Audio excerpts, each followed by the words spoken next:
Nah, kita akan belajar sama-sama firman Tuhan. Saya kasih judul ini, Roh Kudus menghidupkanku.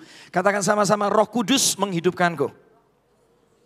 Kejadian 2 ayat 7 dikatakan, ketika itulah Tuhan Allah membentuk manusia. Jadi ini kisah awal penciptaan. Manusia itu desain awalnya seperti ini nih, kita lihat. Tuhan Allah membentuk manusia dari debu dan tanah, lalu mengembuskan nafas hidup ke dalam hidungnya. Demikianlah manusia itu setelah dihembuskan nafas hidup itu, baru bisa menjadi makhluk yang hidup. Berarti sebelum hidup, sebelumnya apa? Mati dong. Tapi setelah dihembuskan nafas, akhirnya manusia baru bisa menjadi hidup. Menariknya gini, kata nafas hidup di sana itu bukan bicara oksigen. Tapi ternyata di dalam bahasa aslinya kata nafas hidup itu dipakai dengan kata ruah. Semua katakan ruah. Ruah itu artinya adalah the spirit of God. Atau artinya adalah roh Allah, roh Tuhan, Roh Kudus. Jadi manusia itu baru bisa menjadi makhluk yang benar-benar hidup. Kreativitasnya hidup, semangatnya bisa hidup, masa depannya hidup. Kalau apa? Kalau ada roh Allah di dalam hidupnya. Dan lebih dahsyat dari itu Roma 8 ayat 11 kita baca. Dan apabila roh Allah, ternyata roh Allah adalah roh yang membangkitkan Yesus dari antara orang mati. Wow. Itu hidup di dalam diri saudara. Maka dengan perantaraan Roh Kudus ini, ia juga akan menghidupkan kembali tubuhmu yang fana sesudah saudara mati atau meninggal. Jadi Roh Kudus itu enggak cuma bekerja sewaktu kita masih hidup. Tetapi ketika jasmani kita mati, dia bisa bangkitkan kita dengan tubuh yang baru. Makanya Roh Kudus itu adalah roh yang menghidupkan. Banyak orang hari ini masih hidup, masih punya nafas. Tetapi semangatnya sudah mati. Tiap kali berkata mendingan aku mati aja deh. Tuhan cabut nyawaku aja deh. Kelihatannya masih hidup. Tapi pernikahannya, keluarganya, hubungannya dengan orang-orang sekitarnya sudah mati. Berantem terus. Kelihatannya masih kerja, tapi semangatnya untuk bekerja, kreativitasnya, mimpinya sudah mati. Makanya hidupnya gak kemana-mana. Bukankah Tuhan adalah Tuhan yang menambahkan? Harusnya kita bisa mengalami perkara-perkara yang hebat bersama dengan Tuhan. Katakan amin. Tapi pertanyaan kenapa ada orang ngalamin dan ada yang enggak? Berarti ada sesuatu yang kita perlu belajar dari sini. Yohanes 14, 16-17 dikatakan, aku akan minta, Yesus sampai minta kepada Bapa. Wah, permintaan Yesus gak sembarangan. Dikatakan, dan ia akan memberikan, Bapa akan memberikan kepadamu seorang penolong yang lain. Katakan penolong yang lain. Supaya ia menyertai kamu sampai kapan? Di sini dikatakan sampai kapan? Selama-lamanya. Berarti di dalam suka dia ada, di dalam duka dia ada. Di waktu engkau lagi berlimpah dia ada, di waktu kurang dia ada. Di dalam segala hal dalam kehidupanmu, Roh Kudus bisa menghidupkanmu. Mungkin musim di mana engkau lagi ngalami banyak tekanan. Ketika Roh Kudus nyata dalam hidupmu, sukacitamu gak pernah mati. Karena ada Roh Kudus yang bisa menghidupkanmu. Katakan amin. Dunia lagi kehilangan banyak ide gak tahu kemana. Tapi orang yang dipenuhi Roh Kudus, idenya gak habis-habis. Bukan karena dia hebat, tetapi karena ada Roh Kudus yang hebat di dalam dirinya. Tangkap ini. Tuhan berikan engkau penolong yang lain. Bapa kasih kita penolong lain. Yaitu roh kebenaran. Dunia tidak bisa terima dia sebab dunia tidak melihat dia dan dunia tidak mengenal dia. Tetapi kamu kenal dia. Mungkin kita gak lihat Roh Kudus, tapi dengar ini. Saya yakin dalam hidup Anda, minimal sekali pasti pernah melihat karya Roh Kudus di dalam hidupmu. Mungkin ada yang pernah ngalamin satu momen dalam hidupnya. Aku lagi susah, tiba-tiba kok diingetin firman. Tiba-tiba diingetin firman yang menguatkan kita. Bahwa Tuhanmu adalah gembala yang baik. Yang bisa menuntunmu sekalipun kau ada di lembah kekelaman. Tapi dia gak pernah tinggalkanmu. Diingetin ayat. Awalnya takut, awalnya gelisah. Tapi ketika tiba-tiba diingetin ayat, diingetin lagu. Kuat kembali, semangat kembali. Pernah gak ngalamin? Ya. Ada seorang hamba Tuhan, dia cerita di dalam sebuah khotbahnya. Dia lagi pergi ke luar negeri, kehilangan tas, isinya dokumen penting dan barang-barang penting. Wah, dia susah banget.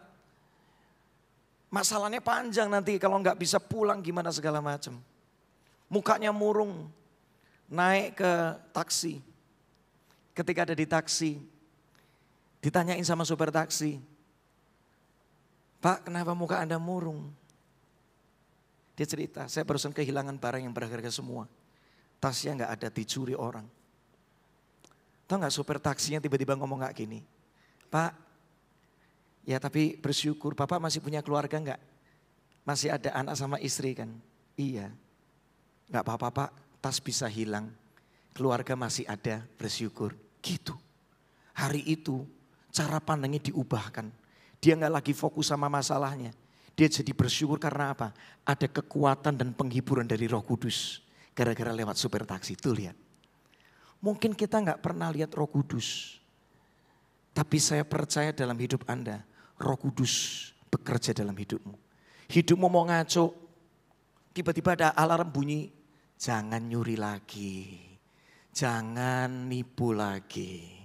Jangan pornografi lagi. Pernah gak ngalamin? Ya, itu Roh Kudus. Karena Roh Kudus kenapa nolong kita? Karena manusia gak sanggup. Makanya Tuhan mau mampukan kita lewat satu pribadi namanya Roh Kudus. Kita nih terbatas. Seringkali saya juga gak tahu mau melangkah kemana. Tapi dalam setiap momen keputusan hidup saya tahu ada satu nama yang selalu saya bisa panggil. Satu nama yang selalu bisa menolong saya. Namanya Roh Kudus. Dan akhirnya saya bisa ngambil keputusan satu demi satu. Dengan baik. Ya. Tuhan mau tolong setiap kita. Katakan amin. Tuhan mau tolong hidupmu. Katakan amin. Jangan susah lagi hari ini. Bangkit lagi semangatmu. Karena ada pertolongan dari tempat maha tinggi. Kasih tepuk tangan dulu buat Tuhan. Ya. Namanya Roh Kudus seorang pribadi. Kita butuh level keintiman yang lebih lagi dengan dia. Sebuah hubungan itu ada jenjangnya. Dari teman jadi sahabat, jadi pacar, menikah. Betul nggak? Itu level hubungan kan? Dan ketika kita naik level, yang dialami beda apa sama? Beda. Tuhan hari ini rindu Anda bisa mengalami pengalaman yang berbeda dengan Roh Kudus. Ada dua level keintiman atau hubungan dengan Roh Kudus. Yohanes 20, 19 sampai 22. Di sini dikatakan ini kisah setelah Yesus dibangkitkan. Ketika hari sudah malam pada hari pertama minggu itu, berkumpullah murid-murid Yesus di suatu tempat dengan pintu-pintu yang terkunci karena mereka ini takut kepada para penguasa Yahudi. Pada waktu itu datanglah Yesus dan berdiri di tengah-tengah mereka dan berkata, damai sejahtera bagi kamu. Sesudah berkata demikian, Yesus menunjukkan tangannya, lambungnya kepada mereka. Ya, tangan yang berlubang paku, lambung yang tertusuk ditujukan kepada mereka. Murid-murid jadinya bersuka cita karena mereka melihat, oh ini Tuhan, ini Yesus. Lalu kata Yesus kepada mereka, damai sejahtera bagi kamu. Sama seperti Bapa mengutus aku, demikian juga sekarang aku mengutus kamu. Sesudah berkata demikian, ia menghembusi mereka, murid-muridnya. Dan berkata apa? Terimalah Roh Kudus. Level pertama dalam hubungan kita dengan Roh Kudus adalah menerima Roh Kudus. Itu level pertama. Tapi ada level berikutnya.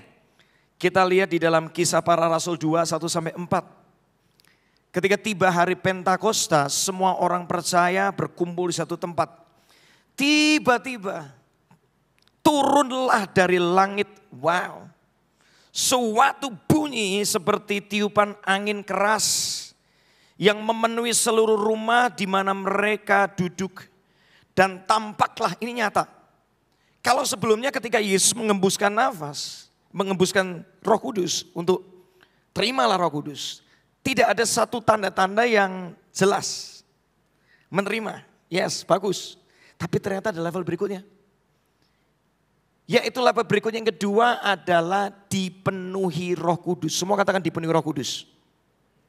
Sekali lagi katakan dipenuhi Roh Kudus. Dan di sini dikatakan tandanya seperti lidah-lidah seperti nyala api. Itu bertebaran hingga pada mereka masing-masing. Maka ayat 4 dikatakan apa? Penuhlah mereka dengan Roh Kudus. Lalu ada tandanya.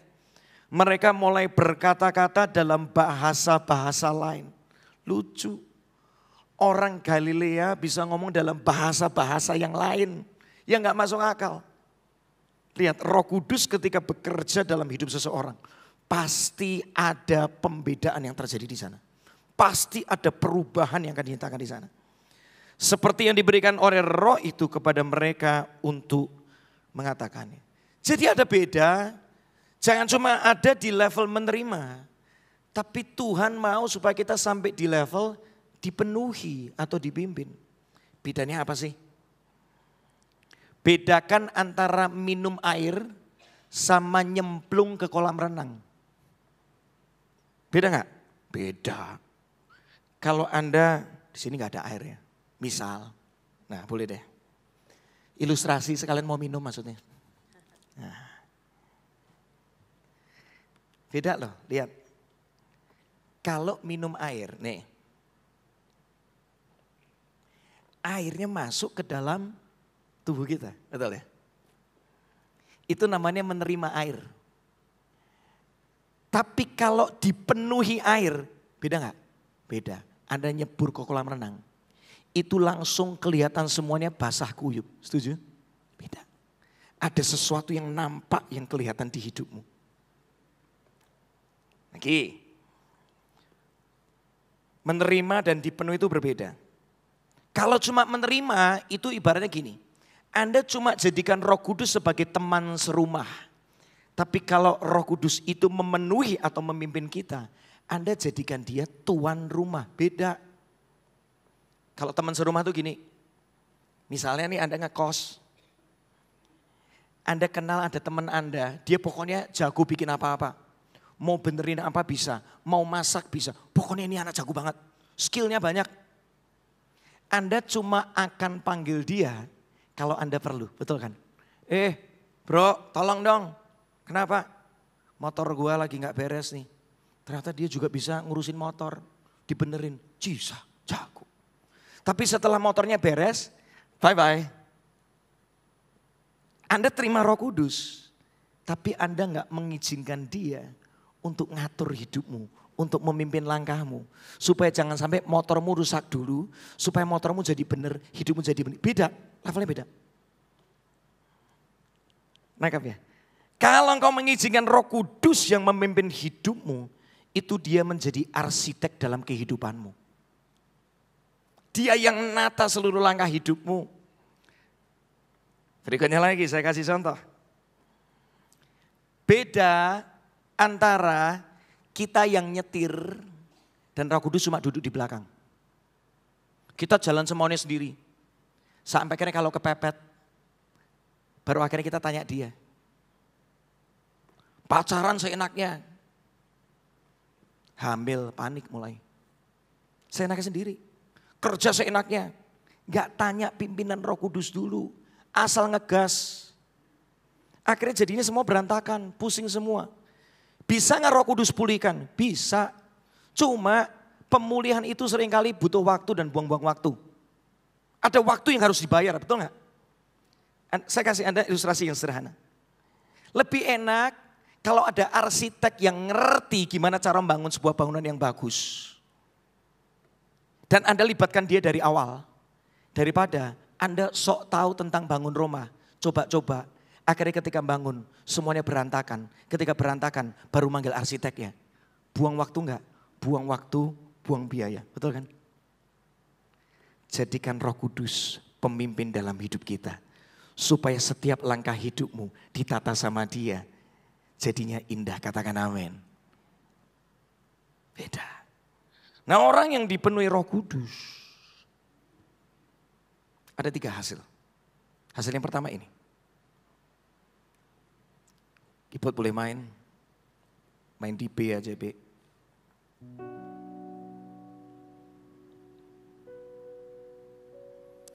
Yang pertama gini. Kalau kita tuh dipimpin, dipenuhi sama Roh Kudus. Yang pertama. Karaktermu itu diperbaharui terus. Jadi karakter Kristus. Karakternya Roh Kudus akan nyata di hidupmu. Galatia 5, 16-23. Saya menasihatkan kamu semua. Hiduplah dengan taat. Hiduplah dengan apa? Taat. Jangan cuma dengar pimpinan Roh Kudus. Tetapi kita mesti taat. Percuma dengar komando GPS. Tapi kalau GPS-nya dilanggar terus. Rerouting terus. Gak nyampe-nyampe nanti. Kalau engkau dengar tuntunan Roh Kudus. Taat. Taat itu akan menyelamatkan masa depanmu. Di sini dikatakan dengan demikian. Kalau kamu taat sama pimpinan Roh Kudus. Kamu tidak lagi memuaskan keinginan-keinginan jasmanimu yang jahat. Karena keinginan jasmani kita ini selalu berlawanan dengan keinginan Roh Kudus. Keinginan roh berlawanan dengan keinginan jasmani kita. Roh berkata, nak, doa yo. Tubuh berkata, ntar dulu deh, capek. Benar gak? Roh berkata, baca firman, kamu butuh dikuatkan. Tuhan sudah lihat lowbat kamu, kerohanianmu. Ini perlu kamu benar-benar ngalamin firman Tuhan. Enggak deh, aku masih bisa kok. Tuh lihat. Tinggal sedikit lagi, masalah besar menanti. Jangan ngomong kayak gitu. Stop perkataanmu yang gak memberkati itu. Udah ada suara tuh. Tapi keinginan jasmani berkata, enggak, aku mau balas ini orang. Ini orang kurang ajar. Ini orang menyakiti saya. Lihat. Roh Kudus itu selalu tahu apa yang terbaik buat hidupmu. Sebab Dia yang menciptakanmu, sebab Dia yang menghidupkanmu. Siapa yang tahu kita lebih baik daripada yang paling tahu kita terbaik siapa? Yang menciptakan kita. Betul kan? Tangkap ini. Keinginannya selangkali berlawanan. Saya loncat ayat 18. Tetapi bila kita dipimpin Roh Kudus, kita nggak perlu lagi diawasi oleh hukum Taurat. Tetapi sebaliknya, kalau hidup kita menuruti terus keinginan badanmu, dagingmu yang jahat. Hasilnya jelas perbuatan-perbuatan dosa ini. Dosa kalau dipelihara dosisnya ningkat, percayalah. Kepahitan kalau dipelihara dari pahit hati, lama-lama perkataanmu juga pahit. Kata-katamu jadi mulai nyelekit, gak enak. Dari kata-kata yang gak enak, engkau mulai suka fitnah sana, fitnah sini. Jelekin sana, jelekin sini. Tambah dosisnya. Kata-kata gak membangun. Orang pahit biasanya suka nginjilin orang lain supaya apa? Supaya ikut-ikutan pahit, betul kan? Dari satu orang pahit muncullah namanya barisan sakit hati, betul? Dosisnya nih kan. Dari mulai kayak gitu, mulai lagi mikir. Lebih jahat lagi. Gimana aku bisa balas itu orang? Dari pikiran, suatu kali akan pergi kepada tindakan. Lihat. Hari ini kalau Roh Kudus sudah ngomong. Nah, hey, stop. Itu akan mematikanmu. Akan mematikan masa depanmu loh. Apa aja yang bisa mematikan kita? Perzinahan, percabulan. Orang kalau udah nonton pornografi, saya ngerti banget karena apa? Saya pernah hidup di sana, ngerti. Kacau semua nanti, pikiran kacau, semuanya kacau. Tambah on, apa-apa pokoknya fantasinya udah ngaco semuanya. Benar. Akhirnya kita kehilangan banyak hal yang baik yang Tuhan mau nyatakan. Persetubuhan yang gak wajar. Lihat. Mengikuti hawa nafsu. Menyembah berhala. Terlibat dalam ilmu sihir. Benci orang lain. Berkelahi, cemburu, mudah marah. Mementingkan diri sendiri. Menimbulkan perpecahan. Mengikuti ajaran sesat. Iri hati, membunuh, mabuk-mabukan, berpesta liar. Dan semua dosa yang lain. Kalau nggak ada Roh Kudus, karakter kita hancur. Dan karakter itu menentukan apa yang Tuhan mau percayakan dalam hidup kita. Orang kalau karakternya nggak beres, nggak akan ngalamin kepercayaan yang baru yang Tuhan bisa nyatakan. Tangkap ini. Orang yang sombong itu nggak dibereskan ya hatinya. Suatu kali ketika dia dikasih kepercayaannya, kesombongannya tambah jadi-jadi, tambah luar biasa. Orang kalau hatinya sudah suka selingkuh, baru di hati, baru di mata sudah selingkuh. Kasih dia duit yang banyak, percayalah dia punya modal untuk selingkuh. Betul nggak? Orang kalau hatinya sudah sering dikit-dikit nyuri, coba kasih posisi, langsung korupsi. Makanya hari ini Roh Kudus mau bersihkan hatimu, bersihkan karaktermu yang jelek-jelek, yang busuk-busuk. Karena dia mau menambahkan kepercayaan Tuhan dalam hidupmu, katakan amin. Yes. Kita lihat berikutnya. Ayat 22. Tetapi kalau hidup kita mau dipimpin sama Roh Kudus. Tuh lihat, kita mau diatur. Roh Kudus ngomong apa? Ya Roh Kudus, aku mau taat. Ya Roh Kudus, aku mau ngikut nurut sama Roh Kudus. Hal itu pasti tampak, Alkitab dikatakan, hal itu pasti nampak lewat cara hidup kita. Akhirnya kita jadi orang yang penuh kasih, saling mengasihi. Enggak lagi penuh kekecewaan. Roh Kudus yang memampukan kita untuk mengampuni di saat kita enggak mampu. Karena dia adalah roh kasih. Kita jadi punya sukacita, damai, sabar dalam kesusahan, murah hati, suka menolong sesama, menepati janji, lemah lembut, dan bisa menguasai diri. Hukum Taurat pun tidak menentang semua hal itu. Kalau kita nggak ada Roh Kudus, kita tuh lost control, liar. Percayalah, karena manusia daging ini selalu kepingin menyenangkan diri sendiri. Tapi manusia rohmu selalu rindu hidupmu memuliakan Tuhan. Ada satu lagu yang memberkati saya. Lagu ini judulnya Holy Spirit, My Best Friend. Siang hari ini, jadikan Roh Kudus sebagai sahabat terbaikmu yang memimpinmu dalam segala hal. Dia menyertaimu selama-lamanya. Apapun keadaanmu, dia ada bagimu. Panggil namanya. Lewat lagu ini, saya rindu Anda dipenuhi sama Roh Kudus. Roh Kudus, mata air hatiku. Roh Yesus, sahabat sejatiku. Sumber kasih, sukacita, damai, sejahtera. Panjang sabar dan lemah lembut, murah hati, baik dan setia, kekang suci di dagingku terus bimbing aku. Yang bisa nyanyi lagu nyanyi sama-sama. My best friend, Holy Spirit,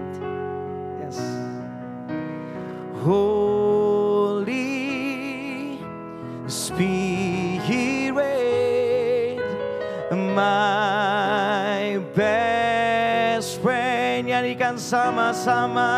Sing it out.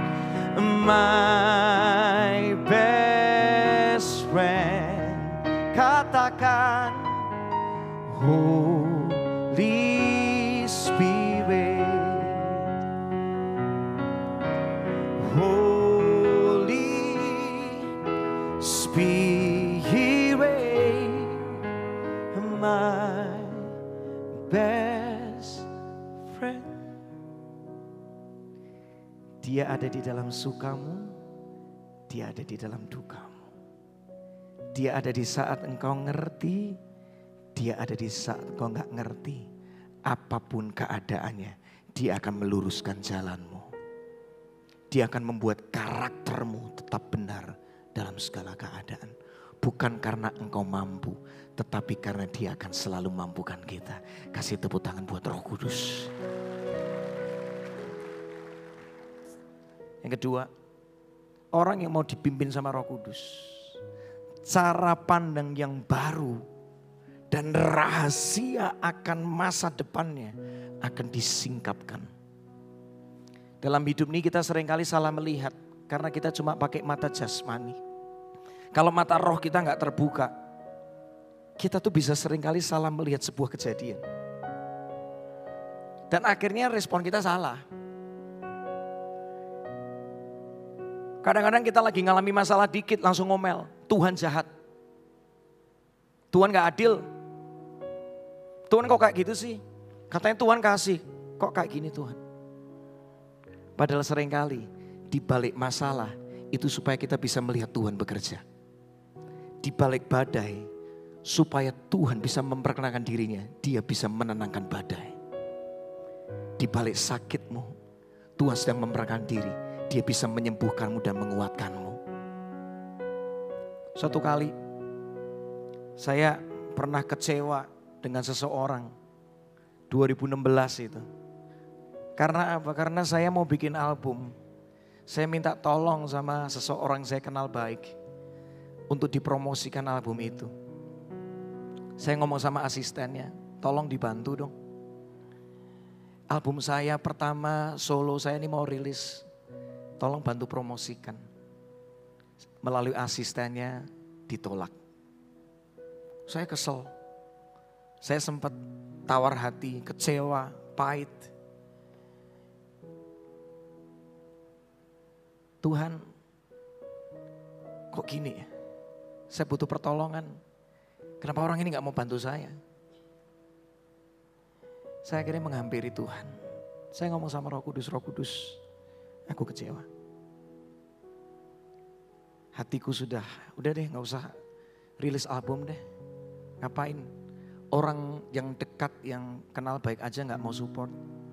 Tapi tiba-tiba ketika saya menghampiri Roh Kudus, saya cuma buka hati, aku gak tahu apa yang terjadi. Kasih aku Tuhan Roh Kudus, cara pandangmu yang aku gak bisa ngerti ini. Tiba-tiba Roh Kudus kasih saya pengertian yang indah. Gini loh, kalau ada manusia promosikan album kamu dan album kamu jadi berkat di mana-mana, itu kan biasa. Tapi ketika tidak ada satu manusia pun dukung kamu, promosikan kamu, dan tiba-tiba album kamu, lagu kamu jadi berkat di mana-mana, kamu baru tahu kamu punya Tuhan yang luar biasa. Kalau mau kasih tepuk tangan boleh buat Tuhan. Anggap kan?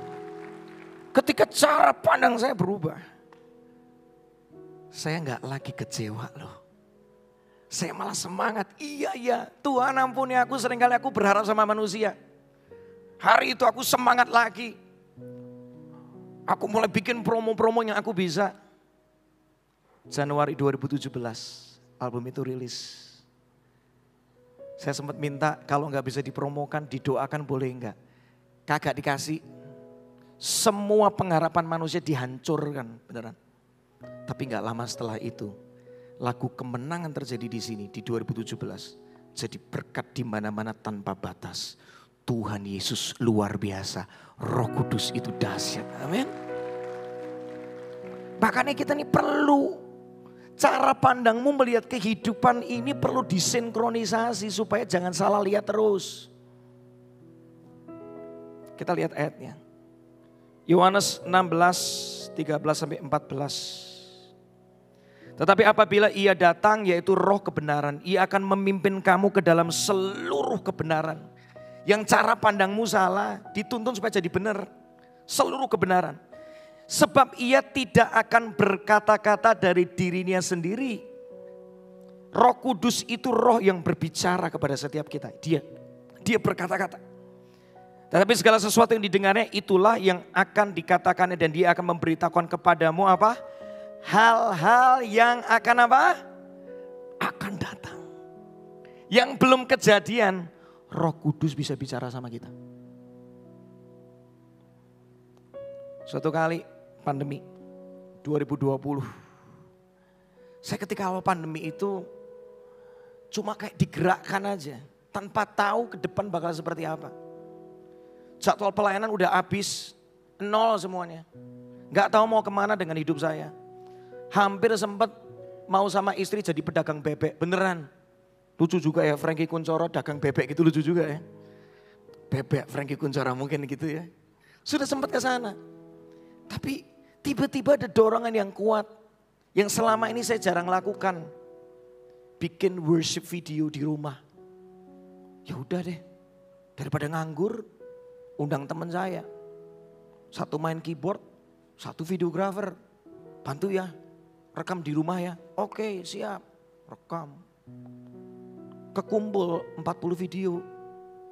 Ternyata 1 tahun setelah itu, saya ketemu sama seorang CEO dari sebuah kabel TV provider salah satu yang terbesar di Indonesia. Cara ketemunya unik, bisa ketemu dengan dia.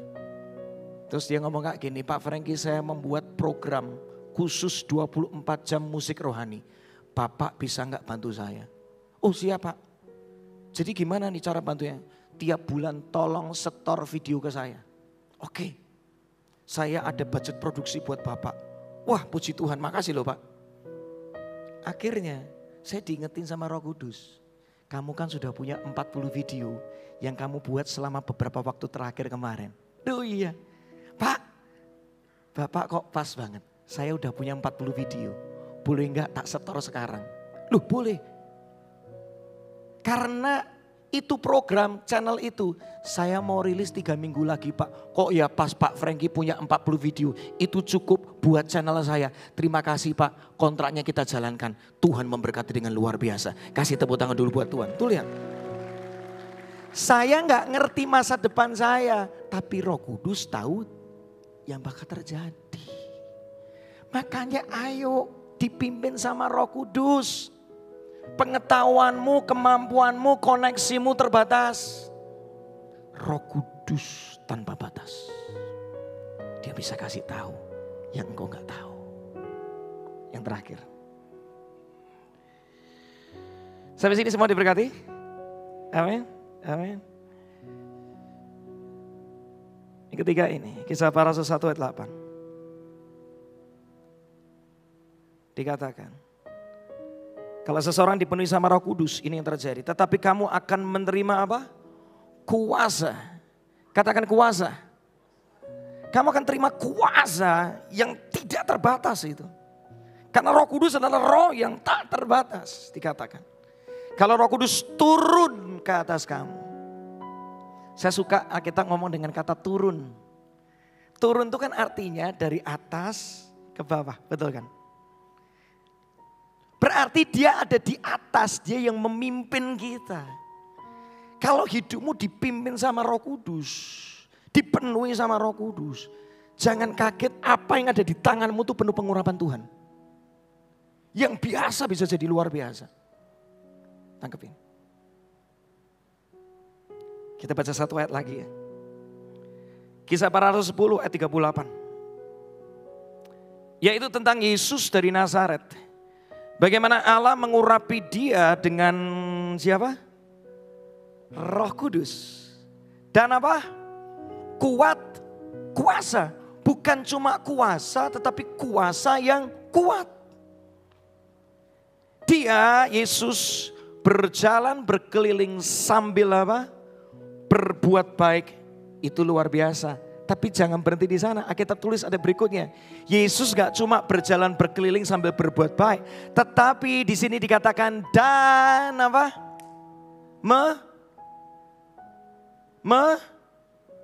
Menyembuhkan siapa?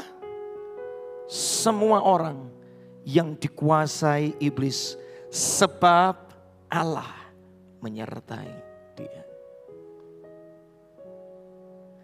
Yang bisa kerja baik sudah banyak.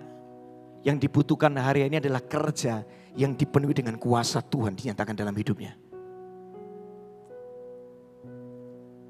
Saya tadi kemarin juga ngomong sama pemusik.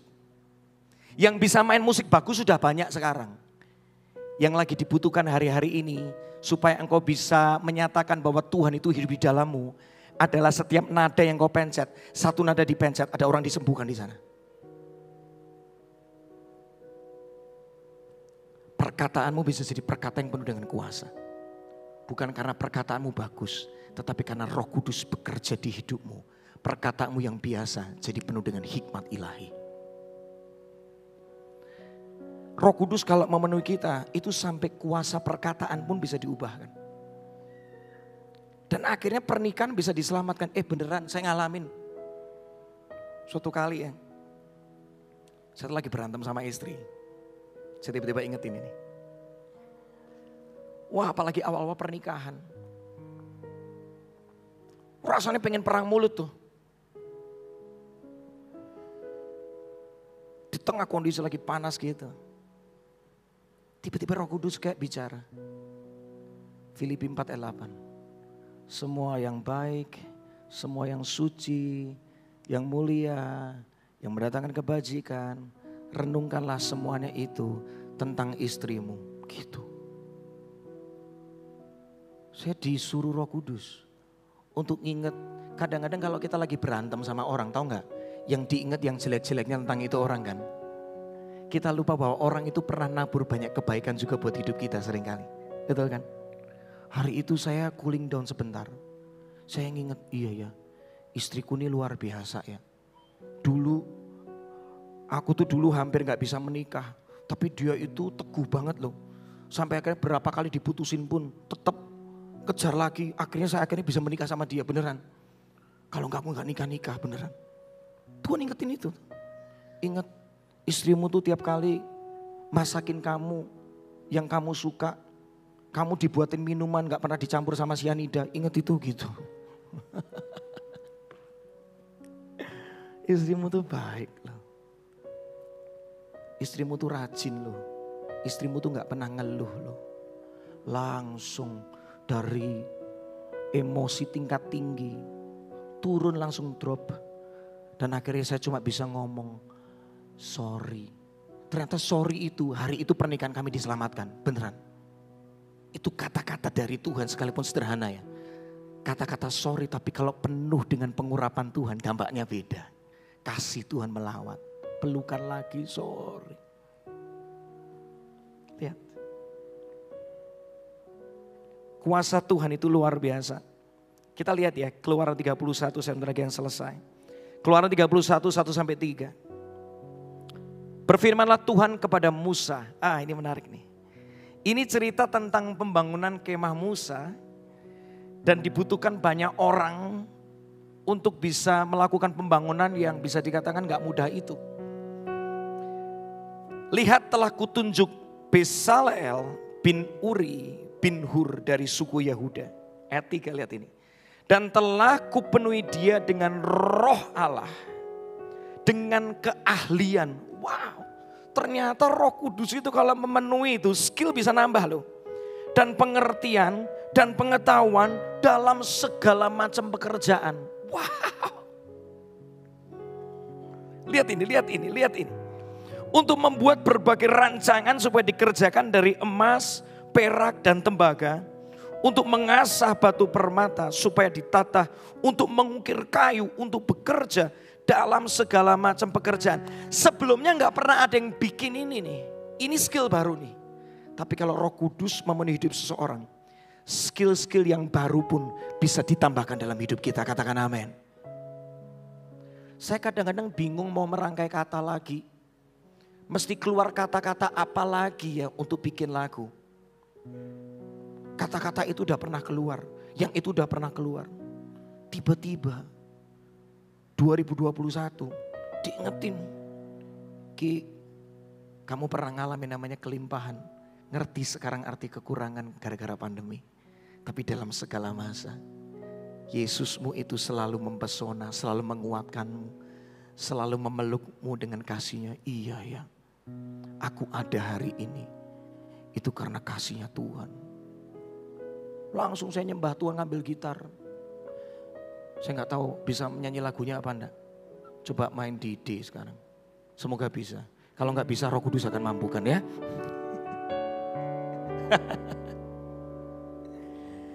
Dalam segala keadaan. Pakai berdiri yuk sama-sama ya. Waktu berlimpah maupun kurang, tetap Yesus yang mempesona hatiku. Dia beri damai dan kesempatan baru. Di setiap musim kehidupan, waktu ku kuat maupun lemah. Muncul kata-kata yang baru tiba-tiba. Tetap Yesus yang mempesona hatiku. Dia beri hidup dan kesempatan baru. Yang bisa nyanyi-nyanyi sama-sama. Come on. Sekali Yesus, selamanya Yesus. Harapanku tak akan hilang, karena kasih-Nya sekarang ku ada. Oh Yesusku, ku cinta Kau selamanya. Saya gak nyangka lagu ini ditulis 2021, direkam di 2021. Hari ini lagu ini setelah 3 tahun inkubasi, hibernasi, jadi berkat di mana-mana. Saya juga gak ngerti. Tiba-tiba dinyanyikan di sini, di sana, wah. Lagu saya terbatas, tetapi kuasa Tuhan tidak terbatas. Amin. Kasih tepuk tangan buat dia. Satu kesaksian terakhir. Saya tutup dengan ini. Satu kali ada orang direct message saya. Kak Frankie, saya mau kesaksian. Aha, silakan. Saya sakit meningitis Kak. Dokter vonis 5 bulan lagi saya meninggal. Terus gimana? Saya stres Kak. Rasanya pengen bunuh diri deh. Apalagi saya ini lagi skripsi Kak. Saya sampai drop skripsi saya. Wah. Terus kamu gimana? Saya browsing YouTube. Saya cuma cari satu kata kemenangan, kesembuhan. Keluarnya lagunya Kak Frankie, kemenangan terjadi di sini. Saya nyanyi lagu itu Kak. Saya awalnya lemah, udah mau pengen bunuh diri, saya dikuatkan kembali Kak. Semangat saya kembali bangkit. Saya tahu saya punya Tuhan yang bisa membawa kemenangan, kesembuhan buat hidup saya. 5 bulan setelah itu Kak, saya gak jadi mati-mati Pak, bener Kak. Saya lalu pergi ke dokter kan, dokternya vonis saya. Dan akhirnya saya dicek lagi, Kak hari itu dokter ngomong, meningitis saya disembuhkan total. Yesus luar biasa. Lihat. Dengar ini, bukan lagunya yang hebat, tetapi karena ada Roh Kudus yang hebat, yang bekerja di dalam diri orang percaya. Di dalam dirimu ada kuasa tanpa batas. Tapi jangan cuma di level menerima, sampai dipimpin. Nurut sama Roh Kudus. Kalau Roh Kudus bicara, nurut sama Dia. Percaya sama Dia. Bahwa apapun yang ada di dalam hidupmu yang terbatas itu, Dia buat bisa jadi luar biasa. Katakan amin. Kasih tepuk tangan buat Roh Kudus. Amin. Firman Tuhan ngomong dengan jelas. Roh Kudus itu seperti aliran air hidup. Bagaimana kita bisa mengalami Roh Kudus untuk memenuhi kita? Mesti haus. Yuk setiap hari haus sama Roh Kudus. Jangan cuma seminggu sekali. Orang yang dipimpin sama Roh Kudus, tiap hari dia haus. Bangun pagi, langsung bersujud. Roh Kudus, hari ini aku gak tahu apa yang terjadi. Tapi Engkau tahu. Dan Engkau bisa mampukan aku. Pimpin aku. Urapi aku. Sertai aku. Kalau jalanku nyimpang, Roh Kudus pimpin aku ke jalan yang benar ya. Aku mau nurut sama Engkau. Ketika Engkau melakukan itu setiap hari. Membuka hati, haus, lapar, minta dituntun sama Dia. Ingat Roh Kudus itu bukan roh yang memaksa. Alkitab menulis dia roh yang lembut. Kalau engkau gak buka hati, kalau engkau gak minta, dia gak akan bekerja di hidupmu. Tapi ketika engkau buka hati, engkau haus seperti air yang akan menghidupkan seluruh kehidupanmu.